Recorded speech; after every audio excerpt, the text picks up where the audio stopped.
আসসালামু আলাইকুম। আমি ডক্টর জান্নাতুল ফেরদৌস বলছি। আশা করি সবাই ভালো আছেন, সুস্থ আছেন। আজকে আপনাদের সাথে যে টিপসটি শেয়ার করব সেটা হচ্ছে বাচ্চাদের পেটে গ্যাস হওয়া।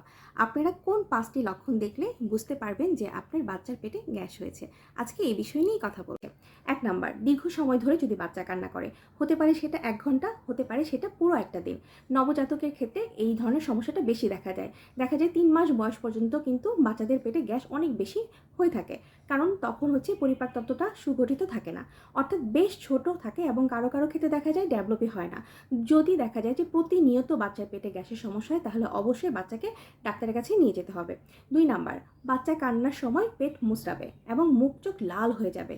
৩ নাম্বার, বাচ্চা পাড় দুটো কী করবে, দেখা যাবে উপরের দিকে তুলে রাখবে এবং অনেক বেশি অস্থির থাকবে।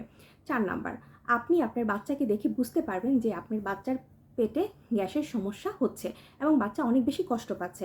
ছোট বাচ্চারা তো মুখ ফুটে বলতে পারে না, কাজেই আপনাকেই কিন্তু বুঝে নিতে হবে এবং বাচ্চাকে সাহায্য করতে হবে। ৫ নাম্বার, বাচ্চা খেতে এবং ঘুমোতে চাইবে না। যদিও বাচ্চাদের না ঘুমানোর ক্ষেত্রে অনেক কারণ থাকতে পারে, তারপরেও কিন্তু গ্যাসের কারণে দেখা যায় যে বাচ্চা খেতে চাইবে না এবং ঘুমোতে চাইবে না। তো এসব ক্ষেত্রে অবশ্যই আপনারা দেরি না করে বাচ্চাকে ডাক্তারের কাছে নিয়ে যাবেন। ভালো থাকবেন, সুস্থ থাকবেন। আল্লাহ হাফেজ।